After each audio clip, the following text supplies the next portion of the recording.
మన ముకుందాలో లాంగ్ హారాల పండుగ నవంబర్ 8 నుంచి 16 వరకు ఫ్లాట్ 9.99% VA తో వివరాలకు సంప్రదించండి. నమస్తే రమగారు. నమస్తే జయ. రమగారు, ఏదైనా సిరీస్ స్టార్ట్ చేద్దామా? చిన్న సిరీస్ చెప్తాను. షూర్. మనం బాగ్దాద్ కథలు చెప్తున్నాం కదా, అలాంటి దాంట్లో మాయావర్తకుడి కథ చెప్తాం. ఓకే. ఈ బాగ్దాద్ నగరంలో మారూఫ్ అని ఒక అబ్బాయి ఉండేవాడు. మారూఫ్ ఇతను ఏంటంటే పాత చెప్పులు రిపేర్ చేసేవాడు. కొంచెం తొందరగానే పెళ్ళయింది. ఏదో చెప్పులు రిపేర్ చేస్తే ఇక పావలా అర్థం వస్తుంది, ఏమిటో వచ్చి పడిపోతుంది. వ్యాపారం కాదు, పని. అంతే. పని చేసేవాడికి పని వచ్చితేనే డబ్బు వస్తుంది. ఎప్పుడైనా అంతే కదా, ఏ కాలమైనా అంతేను. అవును. సరే, ఏదో అట్ట పని చేసుకునేవాడు. పెళ్ళయింది ఇతనికి. అమ్మాయి పేరు ఫాతిమా. గంప గయ్యాళి, మామూలుది కాదు. డబ్బులు తెచ్చినా తిట్టేది, తేకపోయినా తిట్టేది. ఇంతే తెచ్చామని తిట్టేది, తేకపోతే అసలు రాలేదని తిట్టేది. కొంతమంది ఉంటారు, ఇప్పుడు కూడా ఉన్నారు. అవునవును. అయితే ఇతనికి ఏంటంటే కొంచెం పరువుగా బతకాలన్న కోరిక ఈ మారూఫ్కి. తెచ్చుకున్న పావలో అర్థో మన తిండికి చాలు, గొడవ పడకూడదు, తగాదా పడకూడదు, వీళ్ళు కొట్టుకుంటున్నారు అని చుట్టుపక్కల వాళ్ళు చెప్పుకోకూడదు. కానీ అలాంటి ఆశ ఏనాడు నెరవేరనిచ్చేది కాదు వాళ్ళ ఆవిడ, ఒప్పుకునేదే కాదు. సరే, ఒకనాడు ఏమైంది, ఏదో పని చేసుకోవడానికి బయటకు వెళ్తుంటే రొట్టెలు అమ్ముతారు ఆ ఊళ్ళో, బన్నులు లాంటివి అనమాట. నువ్వు ఏం తెస్తావో ఏం తేవో నాకు తెలీదు, సాయంత్రం వచ్చేటప్పుడు బాగా తేనె పోయించి తీపి రొట్టె పట్టుకురా అని చెప్పింది. బన్నులో తేనె పోసిస్తారు. సరే అని వెళ్ళాడు. వాడి కర్మం ఏమిటో, పొద్దున్న నుంచి సాయంత్రం వరకు రూపాయి 10 పావలా కూడా రాలేదు. రూపాయి అనకూడదు, 10 పైసలు కూడా రాలేదు. ఎవరి వాకిట్లోనూ కూర్చుంటే వాళ్ళు ఏదో కాస్త మధ్యాహ్నం ఓ చపాతీ ఏదో ఇచ్చారు, అది తినేసాడు. పెళ్ళామేమి కట్టివ్వల. సాయంత్రం దాకా అయ్యింది, ఏమీ లేదు. చపాతీ తిన్నాడు కాబట్టి ఆగింది ప్రాణం. ఏం చేయాలో తెలియలే. ఇంటికి వచ్చే దారిలో ఆ రొట్టెల దుకాణం కనపడింది. ఆ దుకాణాన్ని చూసేసరికి వీడి కళ్ళల్లో నీళ్ళు రావటం మొదలుపెట్టి, ఇప్పుడు ఇంటికి వెళ్తే అది ఏం గోల్ చేస్తుందో, చుట్టుపక్కల వాళ్ళ పెళ్ళానికి రొట్టె కూడా కొనిపెట్టలేడంటే ఎంత పరువు తక్కువ అని కాస్త పికమహం వేసుకుని ఆ చెట్టు దగ్గర నుంచుంటే కంట్లో నుంచి నీళ్ళు వస్తున్నాయి వాడికి దుఃఖంతో. పరువుగా బతుకుదామంటే ఒక్కరోజు పరువైన రోజు లేదే బతుకులో. ఇలా చింతిస్తుంటే ఆ దుకాణం యజమాని ఏదో గిన్నెతో నీళ్ళు తీసుకొచ్చి చెట్టు దగ్గర పోయటానికి వచ్చి చూశాడు. ఎరా మారూఫ్, ఏంట్రా సంగతి అన్నాడు. అన్నాక ఏమరా అలా ఏడుపు మూతి పెట్టుకున్నావు అనేసరికల్లా, ఏం చేయనన్నా ఒక్క పావలా గిట్టుబాటు కాలేదు ఇవాళ. మధ్యాహ్నం ఆ ఫలానా వాళ్ళు ఎవరో ఒక చపాతీ పెట్టారు, తిన్నాను. మా ఆవిడ ఇంట్లో ఏం చేస్తుందో నాకు తెలీదు, బాగా తేనె పోయించి రొట్టెదే మంది, పావలా అయినా వస్తే నీకు ఇచ్చి తీసుకుందును, 10 పైసలు కూడా రాలేదన్నా ఈ పూట. ఇంటికి వెళ్ళాక అది ఏం గోల్ చేస్తుందోనండి భయంతో ఇక్కడే నుంచున్నాను. అనేసరికల్లా అన్నాడు, వాళ్ళకంతే రేపు ఇద్దుగాని లేరా అన్నాడు దుకాణం యజమాని. దాదా రొట్టెలు ఉన్నాయి లేరా, నేను ఇస్తాగా నీకో రొట్టె అని లోపల తీసుకుపోయి ఇతనికి తీర్చడానికి ఏదో ఇంత నలకంత పెట్టి ఇంత రొట్టె తీశాడు బన్ను. అయితే ఏమైంది, తేనె అయిపోయింది దుకాణంలో. తేనె అయిపోయింది. మేము పంచదార పాకం వేస్తున్నాను రా, మా దుకాణాలు అందరూ తినేస్తారు, ఎవరు ఏమనరు, మీ ఆవిడ కూడా పాకం పోసిస్తానని పల్చటి పంచదార పాకాన్ని ఆ రొట్టె నిండా పోసి ఆ పంచదార రొట్టె పుచ్చుకుని మారూఫ్ ఇంటికి వచ్చాడు. ఫాతిమా వాకిట్లో రెడీగా ఉంది. ఏం చేసుకొచ్చావు అని అరిచింది. తెచ్చానే రొట్టె అన్నాడు. ఆ రొట్టె తీసుకుంది ఆవిడ స్పీడ్గా. మొగుడు పొద్దు నుంచి తిరిగి వచ్చాడు, వీడికి అన్నం సున్నం మంచినీళ్ళు కాళ్ళు కదుకోవడం ఏమీ లేవు. అది తీసుకోవడం అంటే అది ఓపెన్ చేయంగానే అరిచొచ్చినాడా, నువ్వు ఇంటి పిచ్చివి తెస్తావా అన్నది. అనేసరికి పిచ్చిదేంటి, మంచి రొట్టె అక్కడ ఫలానా కొట్టు, నీకు తెలుసు కదా, మీ మేనమామకి తోడలుడు కొడుకు వాడిదే కొట్టన్నాడు. వాడు కొట్టయితే ఏంటి, నేను తేనె రొట్టె తెమ్మన్నాను, పంచదార పాకం పోసి తెచ్చావు అని మొదలుపెట్టింది. మీ నాన్న అంతే, మీ తాత అంతే, మీ ముత్తాత అంతే, మీ వంశమే అంతా ఇట్లా దిక్కుమాల సంబంధం చేశారు, ఎందుకు కొరగావు, తేనె రొట్టె తేలేవు పెళ్ళానికి అని తిట్టడం మొదలుపెట్టింది. అక్కడి నుంచి కాదు, వీళ్ళు ఇంట్లో చుట్టుపక్కల వాళ్ళంతా చేరారు. ఏమిటి అన్నారు. అనేసి అన్నాక ఒకళ్ళిద్దరు అన్నారు, ఏమొచ్చిందే మాయరోగం, రెండు ఒకటే కదా, ఏం పెద్ద తేడా ఉంటుంది, ఆ తేనె అయితే ఏమిటి, పంచదార పాకం అయితే ఏంటంటే నాకు అక్కర్లేదని రొట్టె ముక్కలు చేసి అక్కడ పడేసింది. అంతది. ఇక ఇంకా గొడవ ఆడుతూనే ఉంది. వాళ్ళు మామూలుగా గొడవలు మొదలయ్యేసరికి మనమే ఏం చేస్తాం, అమావాస్య నాడు అట్టేటేవా, పున్ననాడు పాపేసావా అని అడుగుతుంటాం. ఎక్కడికో వెళ్తాం. మన పెళ్ళైన రోజున, మన పెళ్ళప్పుడు మీ అమ్మ, మీ నాన్న, మీ చెల్లి, మీ అక్క, నువ్వు ఇలాగే తెగ తిట్టిపోసింది. తిట్టిపోసేసి మొగుడిని ఒక మొట్టికాయ కొట్టింది. బతిమలాడాడు, బాగుంటుంది రొట్టె తినవే తినవే అంటే ఏం చేస్తాడు వీడు, పొద్దున ఎప్పుడో తిన్న చపాతి ఆవిడ వండుకు తినేసింది, సాయంకాలం స్వీట్ కోసం ఇది దెమ్మంది. ఓహో. ఇక అక్కడ కూర్చొని మెల్లిగా రొట్టె ముక్కలు 4 నోట వేసుకున్నాడు. అయిపోయి అక్కడి నుంచి తెగ తిట్టిందా. మొగుడు మళ్ళీ ఇంకో మొట్టికాయ కొట్టడానికి వచ్చింది. అతను ఒక తోపు తోసాడు. తోపు తోసేసరికి ఇంకేముంది మొగుడు నన్ను చంపేస్తున్నాడని కేకలు పెట్టింది. పెట్టేసరికి చుట్టుపక్కల వాళ్ళంతా మళ్ళీ చేరారు. ఆ అమ్మాయిని కేకలేశారు, వీడిని ఏం కొట్లాటాలు రా, ఇంత కొట్లాడుకుంటే ఎట్లా, ఈ పట్టు విడుపు లేదు మీకు అని కేకలేశారు. ఈ అమ్మాయి ఏం చేసింది, నేను సొంటి పట్టేసుకుంటా, ఆ పట్టేసుకుంటా, ఈ పట్టేసుకుంటా అని చెప్పింది. అసలు దానికి దెబ్బలే తగల్లా, తోసాడు అంతే. అదే 2 మొట్టికాయలు కొట్టింది. 2 మొట్టికాయలు చెప్పాం కదా.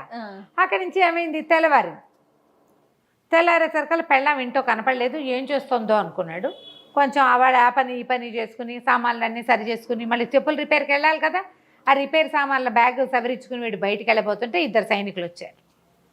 ఈ సైనికులు అన్నారు, పద కాజీ గారు నిన్ను పిలుస్తున్నారు, మీ ఆవిడ నీ మీద రిపోర్టు తెచ్చిందన్నారు. వీళ్ళిద్దరూ ప్రభుత్వాధికారులు, ప్రభుత్వపు సైనికులు. వీళ్ళు మోసపోయారు అక్కడికి. కాజీ గారి దగ్గరికి వెళ్ళేసరికల్లా వాడు, ఎరా పాపిష్టివాడా, దేవుడిచ్చిన పెళ్ళాన్ని జాగ్రత్తగా చూసుకోవడం రాదు, దీన్ని చేయి విరకొట్టి పళ్ళాలు కొడతావా అన్నాడు. వీడు నిర్ఘాంతపోయాడు. నేను చేయి విరకొట్టడం ఏమిటండి, నేనేమీ చేయలేదు అమ్మాయిని, నేను అసలు కొట్టలేదు, అదే నన్ను కొట్టింది, నేను తోసాను అంతే, వెనక్కి గోడకి జారపడింది, నేను ఒక్క దెబ్బ కూడా కొట్టలేదండి, నేను నిన్న జరిగిన కథ అంతా చెప్పాడు. ఆ అమ్మాయి చేతికి ఒక కట్టు కట్టుకుని ఇట్లా పెట్టుకునింది, మూతికి ఇక్కడ ఏదో ఎర్రగా ఉంది, రక్తం నేతురు వచ్చేలాగా కొట్టాడు. వీడంతా తేల్చమని కాజీ దగ్గరికి వచ్చింది. అక్కడి నుంచి ఆయన 4-5 ప్రశ్నలు వేశాడు. వీడన్నాడు, ఫలానా రోడ్డు మీద ఫలానా కొట్టువాడు ఉంటాడు, మా వాకిలు ఎదురుగుండానే ఉంటాడు, కావాలంటే వాడిని కేకేయమంటే వాడు ఆధారనే పోతున్నాడు. సైనికులు బయటకు చూసరికి ఏమండి మీరు చెప్పిన వాడు వస్తున్నాడండి అనేసరికి సుల్తానో వాడి ఏదో పేరు ఆ వాడిని పిలిచారు లోపలికి. పిలిస్తే వీళ్ళేం కొట్టుకోలేదండి, తేనెరెట్టు కోసం గోల్ చేసింది అమ్మాయి, అదే వీడిని కొట్టింది అనేసరికల్లా అక్కడి నుంచి కేకలేసాడు అమ్మాయిని కాజీ. ఏమిటమ్మా, పెళ్ళిని నిలబెట్టుకోవాలి, ఇట్లా చేయకూడదు, నీకు మొగుడు సరిగ్గా సంపాదించట్లేదని కోపం ఉందనుకో, దానికి ఇదే మార్గం, ఇట కాదు, కొట్లాడుకోకండి, పొండి అని పంపించేసాడు. ఆ అమ్మాయి కాస్త వెళ్ళిపోయింది ఫాతిమా. ఈ మారిఫ్ బయటికి వెళ్ళంగానే ఆ సైనికులు ఇద్దరు ఇతని వెనకాల, నీకు బందోబస్తుకు వచ్చాం కదా, మాకేమైనా ఇవ్వమంటారు. పోలీస్ స్టేషన్లలో జరిగే కథ అప్పుడు ఉండేది పాపం. మరి నీకోసం మా సర్వీస్ ఇచ్చాం కదా అనేసరికల్లా ఇంకేం చేస్తారు.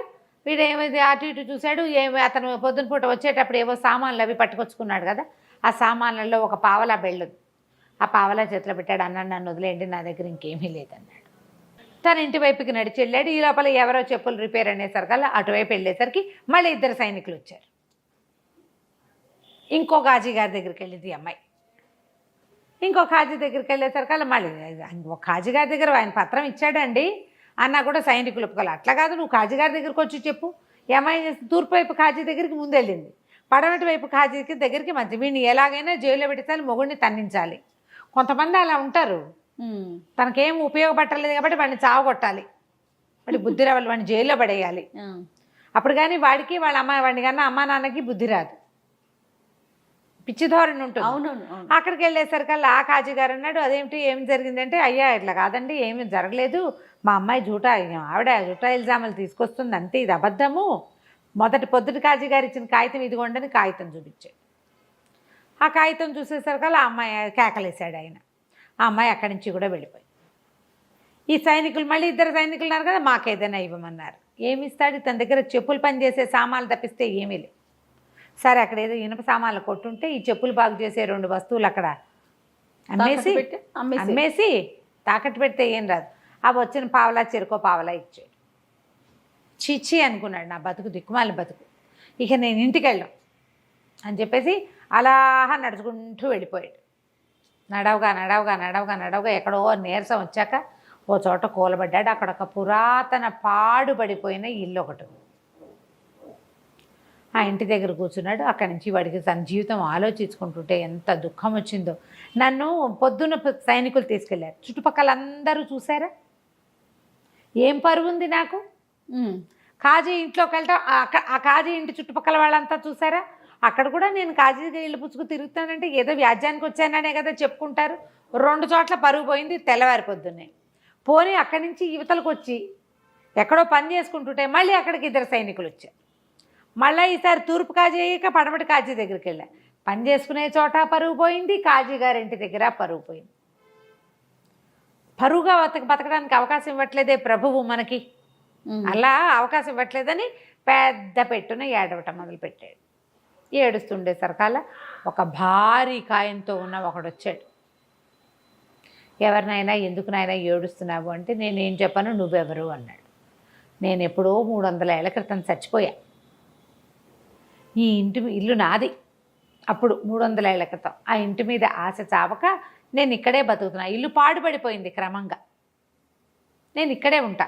ఎవరు ఇక్కడికి వచ్చి ఏడ్చినవాడు, అడిగినవాడు, పెట్టినవాడు లేడు.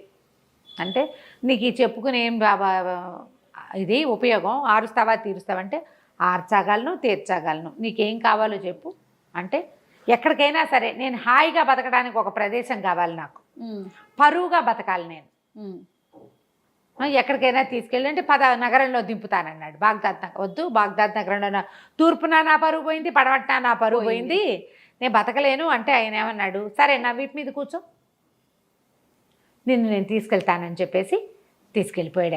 ఎక్కడికో తీసుకెళ్ళి ఒక ఊళ్ళో వదిలిపెట్టాడు. తెల్లవారేసరికి అక్కడ ప్రత్యక్షం అయిపోయాడు. రాత్రి ఎక్కాడు, తెల్లారేసరికి ప్రత్యక్షం అయిపోయాడు. ఆ భూతం కాస్త వెళ్ళిపోయింది అవతలకి. వీడు ఆ నగరంలో చూస్తే వాళ్ళు ఎవ్వరూ మనలాంటి బట్టల వాళ్ళు కాదు, మనలాంటి వ్యవహారం కాదు, అదేదో వేరే ప్లేస్. సరే వీడు నడవటం మొదలుపెట్టాడు.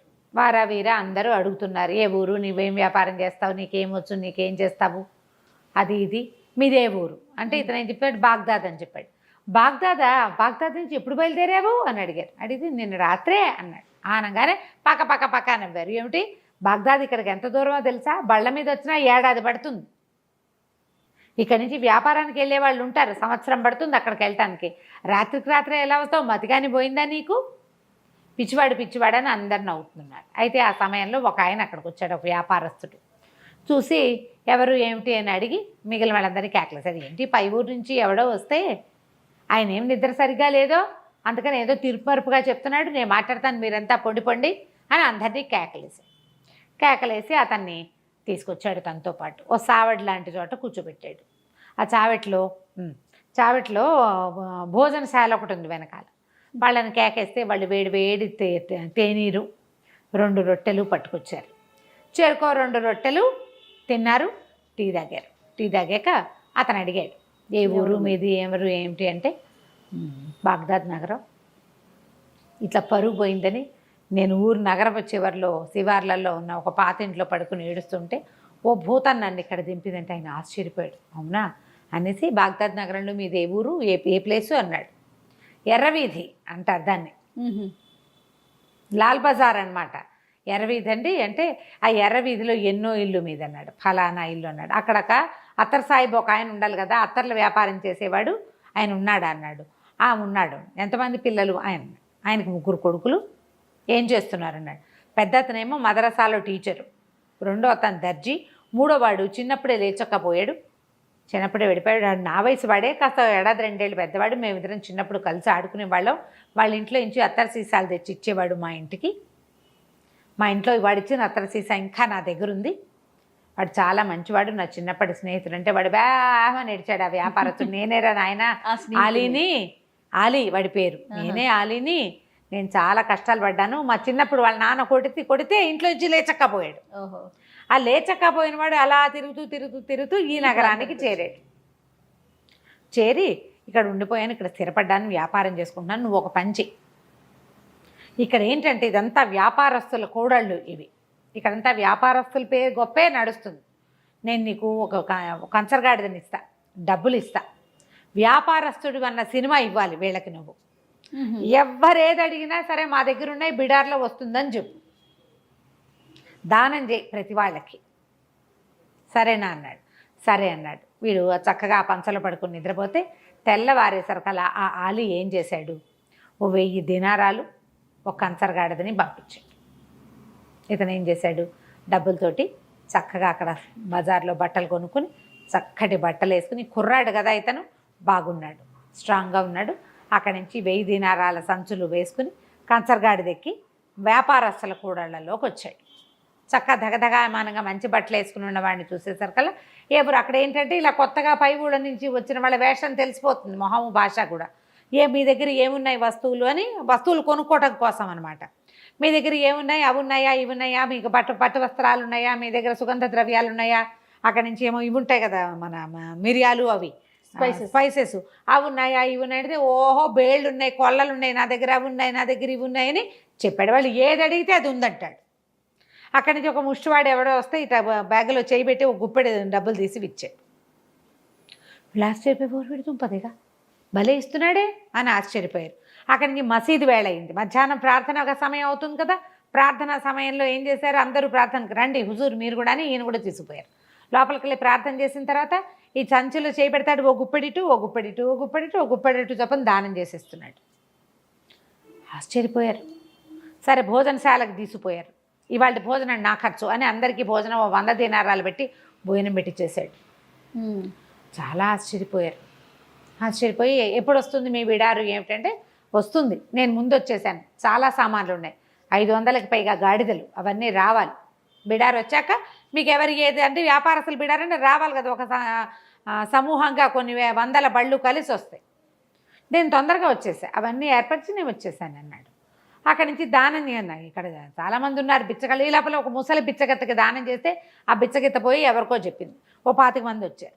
వాళ్ళందరినీ చూసారు కదా, అయ్యయ్యో సమయానికి డబ్బులు లేవే, నేను బిడార్లో ఉండిపోయిందంతా, నేను 1000-1200 తెచ్చాను అంతే అనగానే వ్యాపారస్తులను దాని ఏముందండి మీకు కావాలంటే అప్పు పెడతాం మేము అని చెప్పేసి తలా ఒక 1000 దీనారాలు అప్పిచ్చారు. ఓహో, ఈయనకి బిడార్ వస్తుంది కదా, ఆ బిడార్లో సరుకు వచ్చినప్పుడు తీసుకుంటాము. ఇక అక్కడి నుంచి దానాలు చేసేయటం మొదలుపెట్టాడు విపరీతంగా. ఎవరేవిస్తే డబ్బు ఇచ్చారంటే ఎవరో ఒకళ్ళకి ముష్టి వాళ్ళకి ఇచ్చేస్తాడు.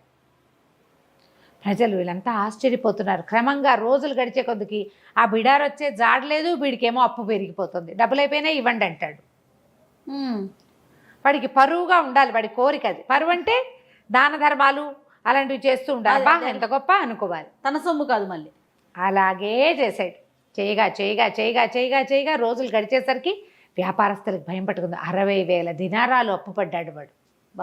వాడు మాత్రం హుందాగానే ఉన్నాడు, హుందాతనానికి ఏమీ లోట్లేదు. అది వచ్చాక ఇస్తాను అంటాడు. అయితే అందరూ అలీకి చెప్పారు, నువ్వు నీ పరిచయస్తుడని చెప్పావు, నీ పరిచయస్తుడన్నావు, మరి ఇతనేమో ఇట్లా అప్పులు పెట్టేసేసాడు అనేసరికల్ అతను పరిగెత్తుకుంటూ వచ్చాడు. అలీ, ఊరి నీ దానాలు మండ, నీ గొప్ప పాడుగాను ఇట్లా చేసావేమిట్రా నాయనా, ఈ అప్పంతా ఎట్లా తీరుస్తావు, ఇంత అప్పు ఎట్లా కుదురుతుంది, ఇది చాలా పొరపాటు, ఏదో ఒకటి చేసి తప్పించుకో ఇక్కడి నుంచి. ఇప్పుడు అలీ చెప్పలేడు, ఎందుకంటే ఇతను చాలా గొప్పవాడని, తను చాలా అద్భుతమైన వ్యక్తి అని మొదట్లో వాళ్ళందరికీ చెప్పాడు ఇతను. అతని భరోసా మీద వీళ్ళు అప్పిచ్చారు. ఇప్పుడు భరోసా పోయింది, వీడి గొప్పతనం అవుతుందో లేదో తెలీదు. దాంతో చాలా భయం పట్టుకుంది వీడికి. అలీకి చెప్తే సరే ఇతనేమన్నాడు, ఏం పర్వాలేదు, ఏదైతే అదవుతుందో చూసుకుందామన్నాడు. ఏం చేశాడో చూద్దాం మనం మళ్ళీ. ఓకే, కానీ వాడి ధైర్యానికి చూడండి. కొంతమంది ఉంటారు కదా అట్లా, రమ్మగారు అసలు ఆలోచించారు. అదే మరి. రైట్, నెక్స్ట్ ఎపిసోడ్ చూద్దాం మరి. అలాగే. నమస్తే అండి. నమస్తే జయ. నమస్తే రమ్మగారు. నమస్తే జయ. రమ్మగారు, మనం మాయావర్తకుడు ఈ సిరీస్ చెప్పుకుంటున్నాం కదా, నెక్స్ట్ భాగంలోకి వెళ్దామా? 2వ భాగం. మారూఫ్ బోళ్ళని అప్పులు చేసేసుకున్నాడు. 60,000 దినారాలు అప్పుపడ్డాడు. ఈ 60,000 దినారాలు అప్పుపడినటువంటి ఈ మాయావర్తకుడు సంగతి ఆ ప్రాంతపు నవాబు గారికి తెలిసింది. ఆయన ఆశ్చర్యపోయాడు. అంత డబ్బు ఉందా, అంత పెద్ద బిడారుందా, వాడిని నమ్మి ఇచ్చారంటే ఉండే ఉంటుంది అని. ఆయనకి ఏంటంటే ఈ సుల్తాన్కి కొంచెం పిసినారు వాడు. ఆయన డబ్బు ఖర్చు పెట్టడం పెద్దగా ఇష్టం ఉండదు. కూతురికి పెళ్లి చేయలే ఆయన. ఎవరికైనా ఏమైనా ఇచ్చి పెళ్లి చేయకుండా ఎవరి దగ్గర నుంచి ఏమైనా పుచ్చుకుని చేద్దామంటూ అనుకుంటున్నాడు. ఓహో, అలాంటి ధోరణి ఉన్నవాడు. అయితే ఆయన తన వజీర్ని అడిగాడు, వాడెవడో అంత బ్రహ్మాండ నాయకుడు ఒకడు ఊళ్ళోకి వస్తే వాడిని మనకు పరిచయం చేయొద్దు, వాడి దగ్గర చాలా సంపద ఉంటే మన పిల్లనిచ్చి పెళ్లి చేద్దాం అన్నాడు. అనగానే వజీర్ నిర్ఘాంతపోయాడు. అదేమిటి, అప్పు పెడుతున్న వాడికి, అప్పులు పుట్టించుకుంటున్న వాడికి ఇచ్చే పెళ్లి చేస్తారు పిల్లని, చూద్దాం అనుకున్నాడు. అన్నీ వాకప్ చేశాడు. మరి పెళ్లి సంబంధం అంటే వాకప్ చేసుకోవద్దు. వాకప్ చేసిన తర్వాత ఏమన్నాడు, వాడి బిడారు దరిదాపుల్లో లేదు, వాడిని గుర్తుపట్టిన వాడు ఆ అలీ అన్నవాడు. మొదట వీళ్ళ నాన్న ఫలానాది, వీళ్ళు చాలా గొప్పవాళ్ళు అని చెప్పాడు. వాడికి కూడా వీడు బాకీ పడ్డాడు. ఆ అలీకి కూడా బాకీ పడ్డాడు. ఊళ్ళో వర్తకులందరూ ఎలాగో వీడి దగ్గర నుంచి సరుకుల్లో సామాన్లో తీసుకోవచ్చు అన్న ఉద్దేశంతో అప్పులు పెట్టారు. 60,000 దినారాల అప్పు ఉంది. అంత అప్పుల్లో ఉన్నవాడికి పిల్లనెట్టా ఇస్తామండి, అట పనికిరాదన్నాడు. ఎట్లా ఇస్తాం? అవును కదా. అనగానే రాజు కొళ్ళు వండిపోయింది ఆ సుల్తాన్కి. ఊరి దుర్మార్గుడా, ఇదివరకు ఎప్పుడో మా పిల్లని అడిగావు నువ్వు పెళ్ళికి, వజీర్కి ఏమి ఇస్తామని నేను వద్దన్నాను.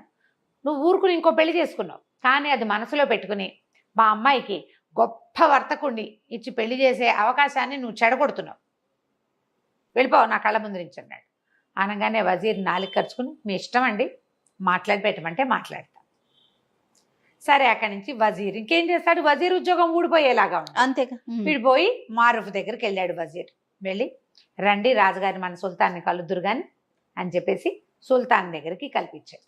కల్పించిన తర్వాత సుల్తాన్ గారికి ఒక అమ్మాయి ఉంది, మరి కొంచెం అటు ఇటుగా మీకు దగ్గర వయసు అమ్మాయి, వివాహం చేసుకుంటారా అన్నాడు. అమ్మ అంటే ఆవిడకో 25 ఏళ్ళు పైన ఉన్నాయి, ఎప్పుడో చేయాలి పెళ్ళి, ఈయన డబ్బున్న పెళ్లి కొడుకు కోసం చూస్తున్నాడు. ఇతను అన్నాడు పెళ్ళి ఎక్కడ చేసుకుంటానండి, నేను పెళ్ళికి వెళ్ళి ఇప్పుడు చేసుకోలేను, నా బిడారు వచ్చాకే ఏమైనాను, పెళ్ళంటే మాట్లాడి ఎంత దానం ధర్మం చేసుకోవాలి, జీవితకాలం ఉండవలసింది, మంచి కొడుకులు పుట్టద్దు నాకు, పుట్టాలంటే ఏం చేయాలి, దాన ధర్మాలు చేయాలి, పెళ్లికి సహాయం చేసిన వాళ్ళందరికీ బట్టలు పెట్టాలి, పాతలు పెట్టాలి, బోడను చూడాలి, తిళ్ళు తిప్పలు, ఇల్లు వాకిళ్ళు ఎన్ని ఏర్పరచాలి, మళ్ళీ నేను పెళ్లి కూతురికి నేను పెట్టుకోవాల్సిన కట్నం ఎలాగో ఉంది, వజ్రాలు వైఢూర్యాలు నా దగ్గర మరకత మణులు ఉన్నాయి, అవన్నీ పెట్టుకోవద్దు, ఏమీ లేకుండా ఎట్లా చేస్తే నాకు అసలు పుట్టేడు అప్పు ఉంది, బిడారు వచ్చాకండి అన్నాడు. రాజుగారికి ఏమనిపించింది, ఈ మాటలన్నీ వినేసరికి ఎక్కిపోయారు వీళ్ళు, అయ్య బాబోయ్ వీడి దగ్గర చాలా ఉందని. వజీర్కి వీడు ఏదో ఒక నాటకం ఆడుతున్నాడేమో అని అనుమానం వచ్చింది, అనుమానంగా ఉంది. రాజుకు అనుమానం రాల. వాడు పద్మరాగాలు, మరకతాలు, పచ్చలు, వైఢూర్యాలు, కెంపులు అంటున్నాడు. అంటే అవన్నీ పేర్లు మామూలు వాళ్ళకి ఎలా తెలుస్తాయి, వాటితో ఆడుకునే వాడికి అర్థమవుతాయి. ఇంత బిడారు వచ్చాక ఊళ్ళో వ్యాపారస్తులు ఎవరైనా ఎగరేసిపోతారేమో వీడిని, ఆ మరకతాలు పచ్చలు అన్నీ మనకే కదా. ఆయన ఎట్టా ఆలోచించాడంటే రేపు నాటికి వీడు వేరే దేశస్థుడు, మా దేశం మేము పోతామంటే మన పిల్ల మన దగ్గరే ఉంటుంది, దానికి ఇచ్చిన పచ్చలు మరకతాలు మాణిక్యాలు మన దగ్గరే ఉంటాయి, అంతే, వాడు లేచకపోయినా పర్వాలేదు. ఇట్లా ఆలోచించి ఏమైనా సరే పెళ్లి కుదర్చాల్సిందే, దానాలు ధర్మాలకి ఏముంది, చేసుకోమను మనం ఇద్దాం.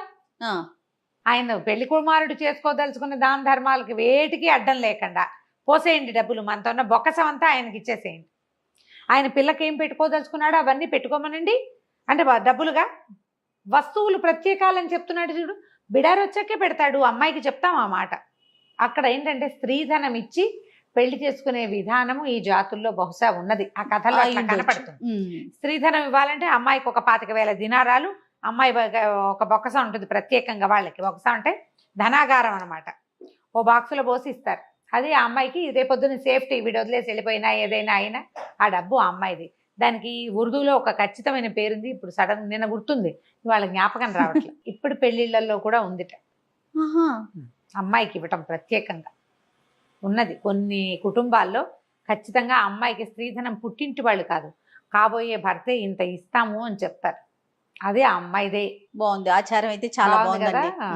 అయితే ఏమైంది, ఒప్పుకున్నారు. ఒప్పుకున్నాక ఇక మన మారూఫ్కి పెళ్లి కుమారుడు అయ్యాడమ్మా, మామూలుగా కాదు, బ్రహ్మాండంగా పెళ్లి కుమారుడయ్యి పందిళ్ళు వేసిన వాడి దగ్గర నుంచి వడ్డిచ్చిన వాడి వరకు, వజీర్ నుంచి హెల్పర్ కుర్రవాడి వరకు అందరికి వస్త్ర సముదాయం బహుకరించాడు.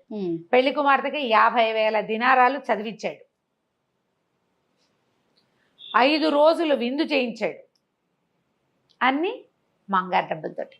మామగారివే మనకి లేవు కదా, లేవు. సరే పెళ్ళైపోయింది. పెళ్ళైపోయాక అంతా హడావిడంతా సర్దుమణిగింది. సరే అమ్మాయిని అబ్బాయిని కలిపారు. మారూఫ్ ఆల్రెడీ మ్యారీడ్ కదా, ఇంతకుముందే పెళ్ళైన వాడు, చక్కగా రాజకుమార్తె కొంచెం వయసు ఉన్న అమ్మాయే, చిన్న అమ్మాయి కాదు, చాలా కులాసాగా ఉన్నారు. కాకపోతే మారూఫ్ ఏం చేశాడంటే తొలి రోజు రాత్రే భార్యకి మొత్తం విషయం చెప్పేశాడు. ఆవిడ పక్క నవ్వింది. మా నాన్నకి ఈ శాస్త్రి కావాల్సిందే అంది. ఇలాంటి మోసం భలే ఉంది, మోసం ఇంత మాయా అని. పోన్లేండి మా నాన్న అడిగేదాకా మాట్లాడకండి, మనం కులసాగా ఉందా ఉంది. హాయిగా మొగుడు పెళ్ళాం ఇద్దరు చిలకా గోరింకాలే రాజుగారి ఇంట్లో ఉన్నారు. రోజులు గడుస్తున్నాయి, బిడారు పత్తా లేదు. రాజుగారికి టెన్షన్ పడుకు వెళ్ళింది, వీళ్ళ బొకసంతా ఖాళీ అయిపోయింది. అక్కడి నుంచి రోజువారీ అల్లుడు గారికి అలవాటైన అవి ఉన్నాయి కదా, దాన ధర్మాలు. మసీదుకి వెళ్తే దానం చేయాలి, ప్రార్థనకి వెళ్తే చేయాలి, చాపేసిన వాడికి ఇవ్వాలి, టోపీ పెట్టిన వాడికి ఇవ్వాలి, ఇచ్చేస్తున్నాడు. రాజుగారి బొక్కసం అంతా ఖాళీ అయిపోయింది. అవి లేవు, ఇవి రావు. ఇక వజీర్ని పీడించడం మొదలుపెట్టాడు. వజీర్ కాస్త, మహాప్రభు మీరు అడక్కండి, వీడు దొంగ గ్యారెంటీగా. మా వర్తకుడు అంటే వర్తకుడు కాదు, వీడు మాయావర్తకుడు, వీడు మాయవాడు, వీడిని నమ్మడానికి వీల్లేదు. మీ అమ్మాయి వాడితో కాపురం చేస్తుంది, ఆ అమ్మాయితో అడిగించండి అనేసరికల్లా సుల్తాన్ గారు పరిగెత్తుకుంటూ కూతురు దగ్గరికి వచ్చి, అమ్మాయి ఇగో ఇట్లా ఉంది పరిస్థితి, మీ ఆయన అడుగు బిడారు ఎప్పటికి వస్తుందో అంటే, ఆ రోజు రాత్రి అత్తకు చెప్పింది, నా మాట వినండి, మరి నీకు నా దగ్గర ఒక 50,000 ఉన్నాయి, మీరు ఇచ్చింది కాదు, నా దగ్గర ఉన్నాయి. ఆ అమ్మాయి జమ చేసుకుంది, వాళ్ళు వీళ్ళు ఇచ్చిన డబ్బులు, ఏదైనా తండ్రి ఏదైనా బర్త్డేలకు ఇచ్చింది, ఆ అమ్మాయి ఖర్చులకు ఇచ్చినవి అవన్నీ పక్కకేసి పెట్టుకున్నాను. మీరు ఇచ్చిన బాక్స్ వాళ్ళంగా బాక్స్ అట్లాగే ఉంది, అది ముట్టుకోరట, ఖర్చు కూడా పెట్టట్టు దాన్ని, ఇస్తాను ఇవి పుచ్చుకుని వెళ్ళిపోండి, ఎక్కడో చోట బతకండి. వస్తాడని చెప్తా మా నాన్నకి, కొద్ది రోజుల వరకు నువ్వు వస్తావు, బిడార్ కోసం వెళ్ళాడు వస్తాడు అంటే ఓ 4 రోజులు ఆగుతాడు కదా, ఆ నెలలో నువ్వు నీ దేశం చేరిపోతావు, ఏదో ఒక దేశం చేరిపోయి ఏదైనా చిన్న వర్తకం చేసుకుని బతకండి అని చెప్పేసి సరే ఇతను 50,000 దినారాలు పుచ్చుకుని ఏం చేస్తాడు, అయ్యో ఇంత చక్కటి భార్య, ఇంతకుముందు రాకాసి మొహంది అది, ఇంతకు ముందు ఉన్న భార్య ఏమిటి 3 కాజీల దగ్గరికి తిప్పింది కదా, వాళ్ళంత డబ్బులు, పైగా తనే దెబ్బలు కొట్టుకుని వీడే కొట్టాడు అంటుంది, దుర్మార్గురాలు. దాన్ని వదిలేసి వచ్చిన బాధ లేదు, ఈ అమ్మాయి ఇంత చక్కటి మనిషిని వదిలిపెట్టాల్సి వస్తుందని చాలా చింతపడ్డాడు. కానీ ఇంకేం చేస్తాడు, 50,000 దినారాలు పుచ్చుకుని ఓ గుర్రాన్ని దేనో సంపాదించి పారిపోయాడు. మర్నాడు పొద్దున మధ్యాహ్నానికి భోజనాలు అయిన తర్వాత సుల్తాన్ వచ్చి కూతుర్ని అడిగాడు, ఏమిడమ్మా మీ ఆయన ఏమి సమాధానం చెప్పాడంటే, ఏమో నాన్న రాత్రి ఏదో ఉత్తరం వచ్చింది ఆయనకి, ఉత్తరం వస్తే సరే ఇగో బిడారు దారిలో ఉందిట, అక్కడ ఏదో ప్రాబ్లం అయిందిట, బిడారు దొంగలు దోచుకున్నారని రమ్మని కబురు వచ్చింది, మా ఆయన పరిగెత్తుకుంటూ వెళ్ళాడు, మరి అదేదో చూసుకుని వస్తాడు, మీరు కంగారు పడకండి అంది. అనగానే మన వజీర్ అన్నాడు, మహారాజా అయిపోయింది ప్రభు, అయిపోయింది సుల్తాన్ అన్నాడు. అవి వెళ్ళిపోయాడు, ఇక రాడు. మీ కూతురే అబద్ధం చెప్తుందో మీ కూతురికి వాడే అబద్ధం చెప్పాడో నాకు తెలియదు. గ్రహించాడు, ఆయన గ్రహించాడు, సుల్తాన్ గారు గ్రహించట్లా, ఈయన డబ్బు తాపత్రయం కదా, వస్తాడేమో కూతురిని నమ్మాడు ఆయన, 25 ఏళ్ల కూతురు, అదేమన్నా చిన్నపిల్ల, అమ్మాయికి అన్నీ తెలుసు కదా. సరే కొద్ది రోజులు ఆగుదాం అనుకున్నారు, చూద్దాం తర్వాత వాడి కోసం వెతుకుదాం, ఈ లోపల ఖాళీ అయిపోయిన బొక్కస నింపే పని చేసుకోవాలి పాపం వాళ్ళు. ఈ మారూఫ్ ఏం చేశాడు, గుర్రం వేసుకుని వెళ్ళాడా, వెళ్ళగా ఒక 2-3 రాత్రులు గడిచినాయి. 4వ నాటి సాయంకాలం ఒక బీడుగా ఉన్న ఒక పంట పొలాల మధ్యలోకి చేరాడు. ఈయన మంచి బట్టలు, మరి నవాబు గారు అల్లుడుగా ఉన్నాడా, చక్కటి గుర్రం చూసి ఆ రైతు మంచినీళ్ళు ఇచ్చాడు.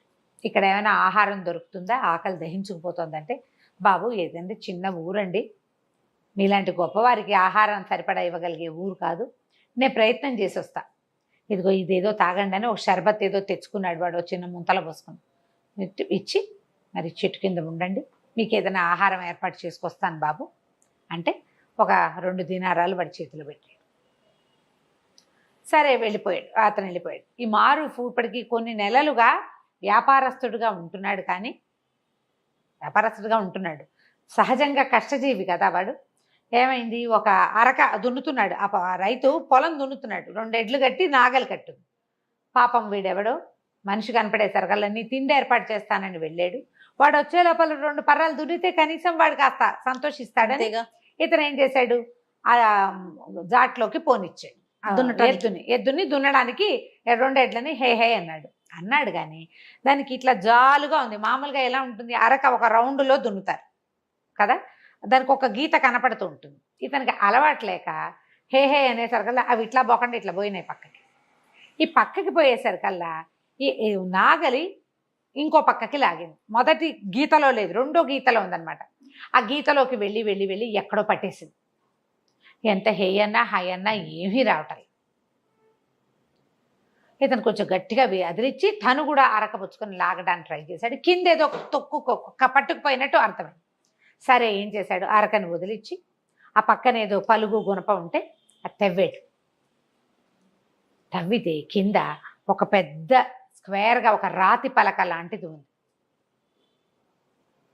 ఏదో ఉంది దీని కింద అనిపించింది. ఇక దాని గుణపం పెట్టి ఒక్కో చుక్క ఒక్కో ముక్క చొప్పున అంగుళం చొప్పున దాన్ని పక్కకు తోయటానికి ప్రయత్నం చేశాడు. ప్రయత్నం చేస్తే కొంతమేర గ్యాప్ వెళ్ళేసరికల్లా లోపల ఒక తొట్టెలాగా కనపడుతోంది. ఏదో ఉంది. ఆ తొట్టె లోపలికి ఈ గుణపాన్ని పోనిచ్చి దాన్ని పలకని తోసాడు. అవుతుంది తోస్తే లోపలికి మెట్లుంది. ఇది ఒక నిమిషంలో జరిగిన పని కాదు, ఒక గంట పట్టింది. టైం తీసుకుంటుంది కదా. అతను భోజనం వండించడానికి వెళ్ళాడు. మొత్తం పొలాలని నిరాబాగా ఖాళీగా ఉన్నాయి, ఏమీ లేదు. ఆ మెట్లు కనపడేసరికల్లా ఇతను ఏం చేశాడు, ఆ గుణపాన్ని బయటికి తీసేసి ఆ మెట్ల కొంచెం ఇంతే తోసాడు. మొత్తం తొయిలేపోయాడు. కొంతమేర తోస్తే మెట్లు కనపడ్డాడు. అందులోకి దిగిళ్ళాడు. దిగిళ్తే కుప్పలు తెప్పలుగా బంగారం ఉంది లోపల. ఓ ఇక మణులు మాణిక్యాలు ఎంత బంగారం ఉందో, కోట్ల కొద్దీ డబ్బు. ఆశ్చర్యపోయాడు. ఎంత అదృష్టం. అదే కదా. సరే ఏం చేశాడు, పైకి వచ్చేసి ఆ పల్లని యథాతథంగా మళ్ళీ మెల్లిగా ఎంత తోసాడు, తను పట్టడానికి కింద మేర తోసాడు. ఒక మూరం బాతిగా తోసాడు. మళ్ళీ తోసేసి మట్టి యథాప్రకారం లాగేశాడు. చెట్టు కింద కూర్చున్నాడు. పోయి ఒక 2 గంటలు గంటన్నర గడిచాక ఆ రైతు బకరైలు ఇది చేసుకుంటాడు, సేద్యం చేసుకుంటున్నవాడు చక్కగా 4 ముంతలు చెంబులు అన్ని ఒక పెద్ద సంచులు పెట్టి పట్టుకొచ్చాడు. బాబు నేనే మా ఇంట్లో వండించానండి, మీరు 2 కాసులు ఇచ్చారు, మరి మా ఆవిడతోటి వండించాను, ఇంట్లో చేసిన వంటే తినండి అన్నాడు. అన్నాక మారుఫ్ కూర్చొని తను తింటూ ఈ అబ్బాయికి కూడా పెట్టాడు. నువ్వు కూడా తినబోయ్ అన్నాడు. అన్నాక ఈ పొలాలు ఏమిటి ఇదంతా అంటే, ఇది ఏం జరిగింది, పాత రోజుల్లో ఎవరో రాజులు ఇక్కడ తవ్వి దాచిపెట్టుకున్నారు నిధి. ఈ తవ్వి దాచిపెట్టుకున్న తర్వాత ఈ అలాంటి ప్రాంతాల్లో ఏంటంటే ఇసుక తుఫాన్లు అవి వచ్చేసి ఇదంతా మూసుకుపోయింది. ఆ రాజులు పోయారో ఏమయ్యారో, ఎన్నో తరాల నాటివి అవి. ఆ తర్వాత మట్టి కప్పడిపోయింది. మెల్లిగా సైద్యంలోకి దిగారు. ఆ పర్టికులర్ హుక్కు ఈ రైతుకి ఏనాడు తగల్ల. అది మామూలుగా బంజరుగా ఉంది. ఈ మధ్య అతను తవ్వుకోవటం మొదలుపెట్టాడు. ఏమన్నాడు, బాబు ఇక్కడేం పెద్దగా పంటలు పాడు ఏం పండవండి, ఇట్టగే ఎడారిగా ఉంటుంది. సరే ఏదో ఒకటి చేద్దామని నేను ప్రయత్నం మొదలుపెట్టాను, ఇప్పుడేనండి తవ్వు చేస్తున్నాం అంటే ఈయన ఏమన్నాడు, అరే అబ్బాయి నీకు 50,000 దినారాలు ఇస్తా, ఇది మొత్తం నాకు అమ్మేసి అంటే. ఆశ్చర్యపోయాడు. 50,000 లెక్క పెట్టుకోవడం లేదే ఇదైపోయాడు రైతు. బాబు అంత గొప్ప పని చేస్తారండి, చేస్తా, నేను ఇక్కడే ఉంటా, నాకు ఒక షెడ్ వేయటానికి సహాయం చేయి, నువ్వు ఒక గుడారం వేసుకోవడానికి సహాయం చేయి, ఈ నేల కావాలి నాకు, నా బిడారు రాబోతోంది అని చెప్పాడు. రైతు చాలా సంతోషించాడు. ఈయన ఇచ్చిన 50,000 దినారాలు తీసుకెళ్ళు ఈయనకు ఒక పెద్ద చక్కగా పడుకుని హాయిగా కూర్చోవడానికి అన్నిటికీ విశాలంగా ఉండేలాగా కుటీరం లాంటిది ఏర్పాటు చేశాడు. అక్కడే ఉండిపోయాడు మారూఫ్ కొద్ది రోజుల పాటు, నెలన్నాడు. ఈ లోపల కావలసినప్పుడల్లా ఈ మట్టి తోసేసి అందులోకి వెళ్ళి తీసుకొని డబ్బులు తెచ్చుకుని పెట్టుకుని ఆ దారిన వచ్చిన కంచరగాడిదలన్నీ కొనుక్కున్నాడు. ప్లాను కంచరగాడిదలు కొన్నాడు. చిన్న చిన్న బిడార్లు వస్తాయి, మీ బిడారు నేను కొంటాను, ఎంత కమ్ముతావు అని మాట్లాడి డబ్బిచ్చి కొనేసుకున్నాడు. బిడార్లతోటి జనరల్గా పని వాళ్ళు వస్తారు. తనే సామాన్లు ఒక్కొక్కటి అన్నీ ఏర్పరచుకుని కనీసం ఒక 1000 కంచరగాడిదలు కొన్నాడు. అన్నీ కొన్నాక ఒక రోజంతా పనిచేసి ఈ కిందున్న మొత్తం వజ్రాలు బంగారం అన్నిటినీ మూటలు కట్టించి ఆ గాడిదల మీద వేసుకుని ఆ మొత్తం బిడారిని నవాబు గారి దగ్గరికి తన భార్యని దగ్గరికి తరలించుకుపోయాడు. నెల దాటిపోయింది. నెల దాటంగానే ఇక సుల్తాన్ ఇంక నేను ఆగలేనని కూతురిని చెడదిట్టాడు, వజీర్ని తిట్టాడు. ఏమైనా సరే వాడి మీద ఒక కాగితం పుట్టించి అన్ని దేశాలకి పంపించాలి, ఇలాంటి వాడు వస్తే వీడు బొమ్మగిచ్చండి, ఇలాంటి వాడు వస్తే వీడిని పట్టుకోమని. ఇంతలో ఏమైంది, ఏదో పెద్ద బిడార్ లాంటిది వస్తోంది. 1000 గాడిదలు ఒకేసారి వస్తే ఎలా ఉంటుంది, పెద్ద వాండర్ పెట్టుకుంటూ దుమ్ముగా. కంచర్ గాడిదలు అంటే ఉట్టి గాడిదలు ఉండవు, కొంచెం పెద్దగా ఉంటాయి, గుర్రాలకు దగ్గరలో ఉంటాయి. అక్కడి నుంచి సైనికులు పరిగెత్తుకొచ్చారు. అల్లుడు గారి బిడార్ వస్తుందండి. రాజు కూతురు పరిగెత్తుకుంటూ వెళ్ళారు ఎదురుగా. వెళ్తే ఆయన ఏమన్నాడు, మారూఫ్ చెప్పాడు, దొంగలు పడి మొత్తం బిడారంతా పోయిందండి, ఏదో ఈ 4 మిగిలినాయి, సరుకేం సరుకు రాలేదు. ఎందుకంటే ముందు వాళ్ళకి ఏం చెప్పాడు, సుగంధ ద్రవ్యాలు ఉన్నాయి, స్పైసెస్ ఉన్నాయి, దినుసులు ఉన్నాయి, పట్టుతానులు ఉన్నాయి చెప్పాడు. మొత్తం సరుకంతా పోయింది, సంపద మాత్రం సగం మిగిలింది. సగం కూడా కాదు, సంపదలో కొంత మాత్రం మిగిలింది. ఇవే తీసుకొచ్చాను, అని చెప్పాడు. రాజు నిర్ఘాంతపోయాడు. ఆ వచ్చిన సంపదతోటి ఆయన 100 సార్లు అమ్మి 50 సార్లు కొనొచ్చు.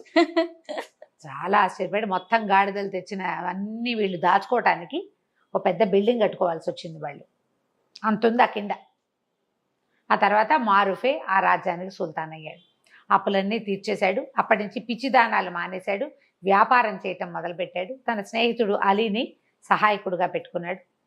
ఈ వజీర్ ఈయన కొంతకాలం రాజుగారికి వజీర్గా ఉన్నాడు. తర్వాత అతనే రాజయ్యాడు. అదృష్టం ఉండటం వల్ల అతనికి ఇట్లా కలిసి వచ్చింది. ఎవరికి కలిసి వస్తాయి అట్లా అదే కదా కదా. అసలు దొరకటం ఏంటి, ఆ పొలంలో దున్నటం ఏమిటి, దొరకటం ఏమిటి? కాకపోతే అతను డబ్బు వస్తే తను అందరి దగ్గర తీసుకుంది దానం చేయటం వల్లే అతనికి లాభించిందని భావించాడు అనమాట. దానగుణం. కథ కంచికి మనం ఇంటికి. నమస్తే రమ్య గారు. నమస్తే.